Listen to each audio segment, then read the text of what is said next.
Hello everyone, my name's Brad. And I'm Lauren. And we've been traveling the country for the last year and a half with our 3 kids and 2 dogs.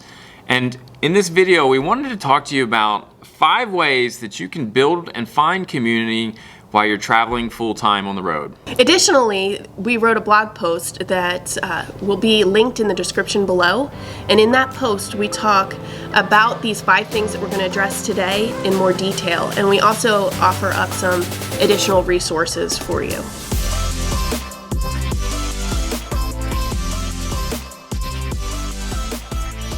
So number 1, don't believe the lies. Although the idea of traveling full-time I think is getting a little less weird to people, whether you've head out on the road already or if you are thinking about heading out on the road full-time, you've probably either had someone tell you you're crazy or are about to have someone tell you you're crazy.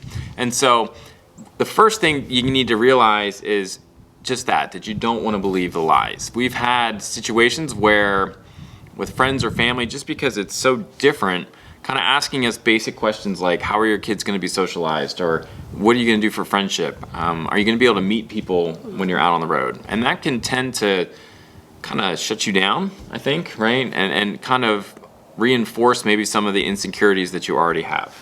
So again, first things first, don't believe the lies. Don't let yourself be tricked into thinking that community and meaningful relationships can't happen with living full-time on the road. Number 2, be the initiator. So this is a little easier for me because I am more extroverted. Brad is more introverted. For sure. So when we arrive at a new place and we're at a campground or wherever, and I see some people when we're going for a walk or we have the neighbor out, it's pretty easy for me to start a conversation. Just say hello, ask them where they're from, kind of tell them a little bit about ourselves. And usually that's a great way to kind of feel out if you're going to be able to form a relationship with someone. Brad, on the other hand, may have a different take on that one. So definitely this is an area that's a little bit tougher for me. I don't naturally see new people and think, man, I really want to meet them. It is an area that I feel like I've grown over the last few years through our marriage. Honestly, a lot by kind of watching Lauren and seeing how she's able to just kind of initiate contact.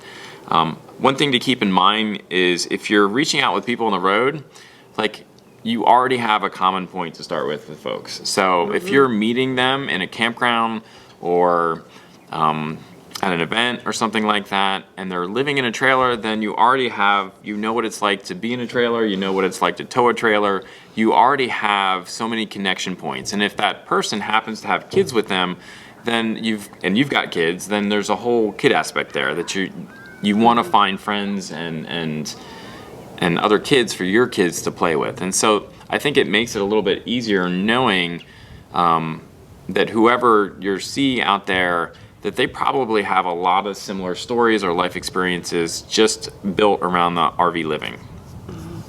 So being an initiator can look different. It can look like sparking up a conversation with someone, but it also could be kind of initiating routines, lifestyle routines that allow you to kind of bump into people and meet people.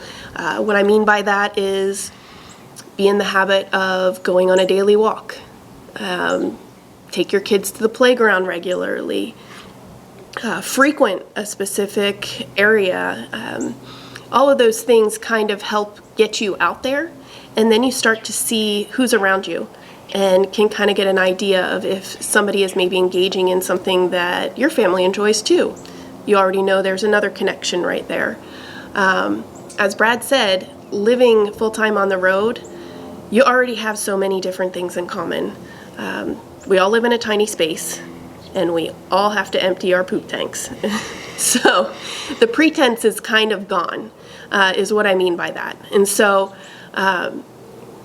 whereas kind of in traditional lifestyles, everybody has their own private space of their home. And here in RV world, that space is so small that everybody kind of has to enjoy the common space that's around you. So utilize that. Maybe you set up a campfire in the evenings and you put out a couple extra chairs. People walk by and you say hello, You invite them to come sit down. And sitting around a campfire is one of the easiest ways to have kind of a non-confrontational conversation with someone. Yes, for sure. And the truth is, you're not going to connect with everybody. It's not realistic, but just initiating and having a little time to hang out with somebody could help you kind of see if you do have more things in common and if it's a relationship that's kind of worth pursuing. So give it a try. Be creative and just put yourself out there. Okay, the third way to make community while you're out on the road that we have found is to stay in campgrounds where you will be around other families that are doing this full time.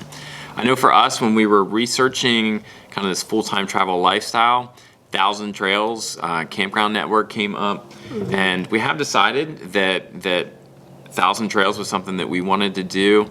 And we have found over this last year and a half that when we are staying in a Thousand Trails campground, often, most of the time, there's kids around. Oh, yeah.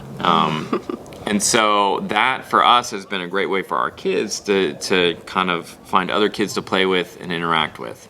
I will say that along with this, I would say that for us, we're sometimes in a Thousand Trails campground or a campground in general, and oftentimes, and other times, we are actually out boondocking or dispersed camping. And I personally, being the introvert, really enjoy kind of that ebb and flow. I can get a little overstimulated when we're in a campground and there's all kinds of kids and everything around. So I enjoy, and I know our oldest son enjoys too, being a little more, that he's a little more introverted, enjoys when we're kind of out boondocking and dispersed camping where it might just be our family. And so honestly, we have found that we really enjoy both. But if you're about to hit the road full time or you're traveling full time and you're only thinking you're going to disperse camp or boondock, you just might want to consider that it may be tougher to actually find that community you're looking for if you're always kind of camped by yourself. So as Brad said, in addition to staying in campgrounds, we like to boondock. Boondock means dry camp, usually in the middle of nowhere, just to kind of get away from it all. And without hookups, power, electric, or anything like that. Yeah, exactly. More than just, Wally Dock in a parking lot. Right. So if you are one of those families that's what you like to do, or you exclusively boondock, is it still possible for you to create community? We think so. We have met several families that we now consider good friends through boondocking experiences. So how did that happen? So this leads us into our fourth way that we feel like you can build community on the road, and that is an organization called FullTime Families. So FullTime Families offers a lot of resources for its members, and for us, the biggest thing that we have found valuable is their branches and their Facebook groups. If you take a look in this video at the bottom, we will put a link to the post that is going to be on the FullTime Families website. And in that blog post, we'll have a list of all the Facebook groups that are out there. But essentially, these groups have something for everybody. For boondocking, like we just talked about, there's a Boondockers Anonymous group. And in that group, we've had a chance to meet other families who enjoy camping outside of campgrounds. Just recently, about 2 months ago, we saw that someone we had met over a year ago at a different campground had posted that they were going to be camping out in Moab, Utah, and asked if any other families were headed that way. So when we saw that, we reached out and let them know that we were planning to go to that area, right. And we were able to kind of coordinate things. And we actually ended up with, I think, 12 families at one point. I think at its peak, there were 12 different families that were traveling full-time that were all camped in a big open area. And to do those things out west it's pretty easy in a lot of places because things are so open. Yeah. But definitely that was made possible by these branches and these Facebook groups through FullTime Families. And there's how many branches? I mean, there's a lot of different branches. There's a lot, and they keep growing, so I hesitate to give an exact number. Right. Some of the other branches that have kind of been useful for us is the road schooling branch. So everybody in this group travels full-time with school-age kids.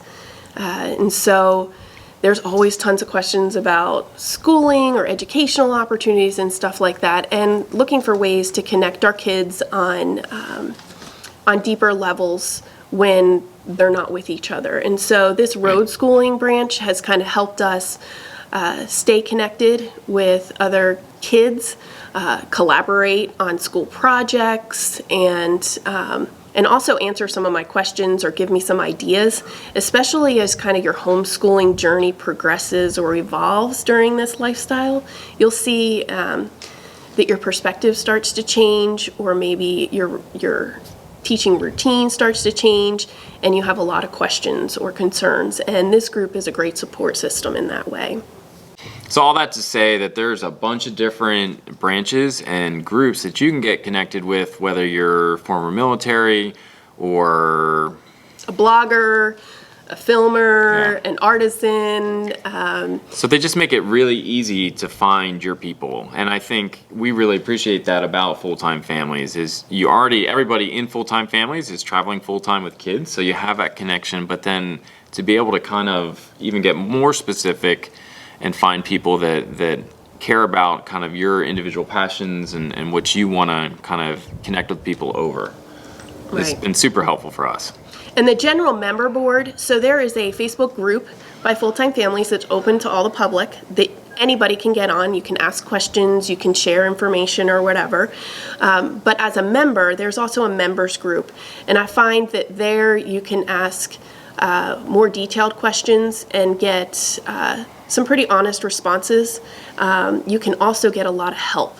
And like we found ourselves on the side of the road one day, broken down, and I was able to hop right on Facebook, put a message up, say, this is what's happening with our truck. Anybody have an idea of what's going on? And within seconds, you get responses.